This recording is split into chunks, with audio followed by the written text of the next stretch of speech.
Hey everyone, this is an excellent car. And normally I don't start off a review by saying this is an excellent car, but this is an excellent car. I just drove it here to bring it to the, signature review place at McGrath Lexus of Westmont.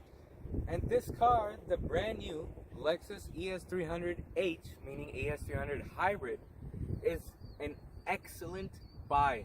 Go out and buy this car. Honestly, you could just stop watching the review right now because this car is fantastic. You already gave me the view. Thank you so much for tuning in. Tell your friends to watch this video and then go to Art Cool at McGrath Lexus of Westmont to purchase one of these. In this spec, this car looks amazing. These beautifully brushed, like this awesome brushed silver design that they have going on is amazing, and the way it turns around, and obviously beauty is subjective, but I think it looks fantastic. And it's finished in atomic silver, which is not really my color of choice for a car like this, but the way this car is designed, it looks very nice in atomic silver. Let me show you how all the lines and everything come together to make this car look so sleek and very composed at the front.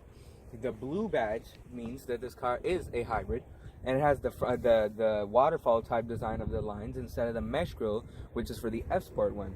We have already reviewed the F Sport and we compared it to my own 2009 Lexus ES300 to show you the 10-year difference.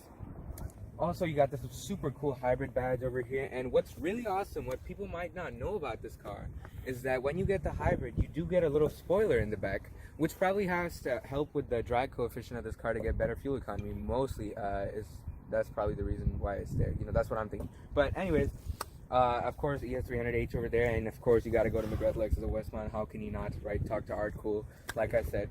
The side pose of this car is fantastic. It's so coupe-like in its design. Which is really good, and the hood drops super low at the front.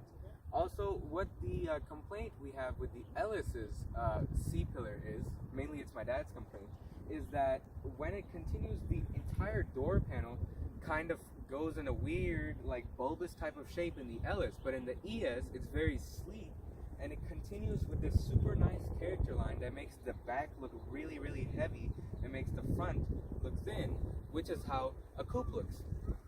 Anyways, let's take a look at the interior real quick. In the interior of the ES300H, we have this very, very nice brown almondish slash saddle slash cognac, whatever. All the companies have their own name for this brown color. It looks so good, especially with the darker brown at the top, which is a very chocolatey color, and then it goes to this very nice caramel type of design on the sides. One minor complaint I do have is that this car has this beautiful Shimamoku wood, which is something that Lexus I think introduced with the old LS, which takes a lot of time. It's a bunch of stacks of wood cut to make this line design. But the problem is, I wish that it was on this piece as well over here on the door. It's all plastic over here. If that was wood, that would have really made the interior even more better. But besides that, it's still beautiful because it has this little touch over here where it goes along the top of the interior, kind of like something like a Mercedes S-Class coupe would do that. And that's super, super nice. And then you got more of that wood, but it's a different, it's more perpendicular this time. Whereas these lines are going that way, these lines are going this way, which is super cool. It has a heated steering wheel. It's got your big 12.3-inch navigation display. Nice digital gauge cluster in the center, which looks beautiful. It's different for the hybrid. Let me start it up for you.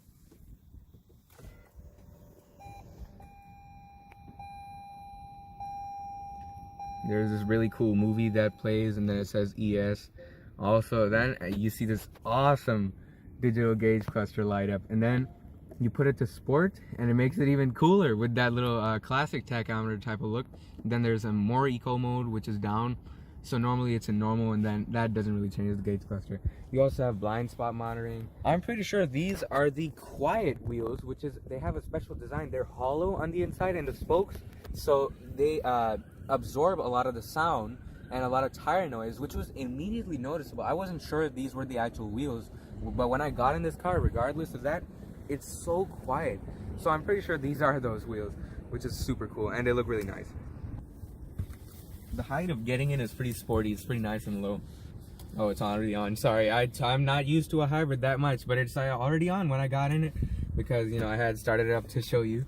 But as soon as we get on the drive, or whenever the electric mode is the electric motors are getting tired, it's gonna turn on the engine. So let's go ahead and go on the drive now. It's got the single stack gear shifter just like the Camry. It goes like that, super cool. And then you got manual mode on the side. This has a CVT transmission, but it makes it feel like a 10-speed because it has, I think, it has an actual 4-speed combined with 6 artificial gears. It's some technology that Lexus uses, or maybe this is the other CVT that they have. More on that later on.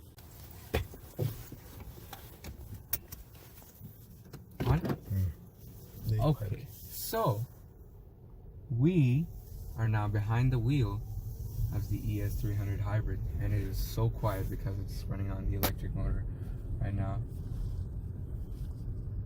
It is so fantastic how they have this technology for the steering wheel. It's called the power on rack electromechanical steering, where the electromechanical motor for the steering wheel is on the rack, in the rack and pinion setup, to give you better feel, and it makes the steering stiffer, and combined with the bottom connected pedal, it's sporty, which is very awesome about this hybrid model.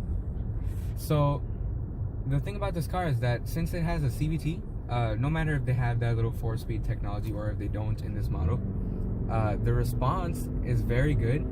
But the thing is, it's louder than the 3.5 naturally aspirated V6 with 300 horsepower in the ES350.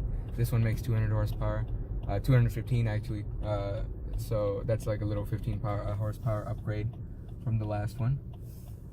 And it provides this very nice little push from the hybrid motor. But the thing is, it sounds like it's working harder than the 3.5 liter V6 and the 350 because of the CVT and the way it makes the engine sound, because it uses more revs, right? But the steering gets stiffer in your hand, and it's just really nice to drive this car. You turn it up to sport, I think the steering gets even more crisp, and the steering anyways is very direct of this car. Responds pretty fast. It's super cool. There is quite a bit of wind noise I'm noticing. I don't know what that's all about, but there is slight bit of wind noise at high speeds. This suspension tuning is fantastic. The steering is nice and luxurious and comfortable, but at the same time, its quickness really makes it feel sporty, like I said. And the brakes are very good too, and because of the electric motors, they do not feel as natural, but they are more grippy than the normal ES. They feel more in control, I think, as I remembered the ES before, the 350 one I'm talking about. That's awesome. Here we got a Tesla. This is a pretty electric motorish day today, huh? People just drive Teslas anyways, but our reviews are normally not of hybrid vehicles. Because they're not as sporty, but this car is a pleasant surprise.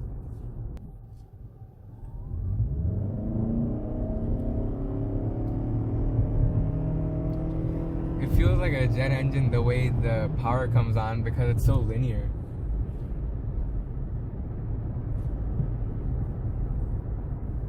It's so cool. The suspension makes it very luxurious, very comfortable. You can't go wrong with buying the F Sport or the hybrid. The normal one is great too, but the normal base one I've driven as well for the ES, and that also has the normal, 3.5 liter V6. But it's good, but it's not like, it doesn't have any pizzazz like this one does or the F Sport one does. This one is just very, very fun to drive. It's front wheel drive, and it turns very well. It has these 17-inch wheels, which is why I'm also feeling much more comfort in terms of the whole response of the way the suspension takes bumps and stuff. When we drove the F Sport, that obviously had the 19-inch wheels, which made it more stiff and made the tire noise louder. As to why.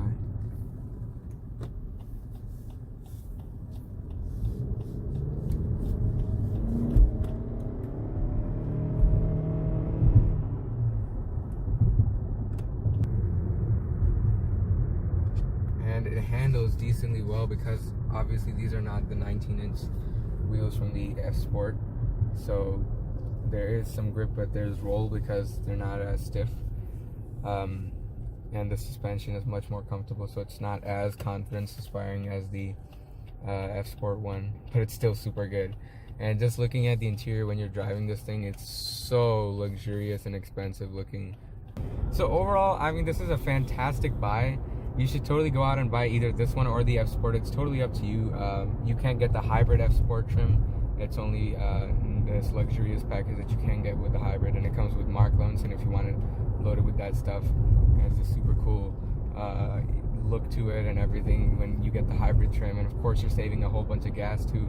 And I'll have, you know, in the description the exact MPGs, the city and highway combined. So thank you so much for watching this episode of Auto Group. Make sure to like and subscribe for weekly videos. This has been a very fun drive. So good and so impressive. Somehow it drives better than the LS, which is insane. Super cool. I'm gonna just park it where it was parked.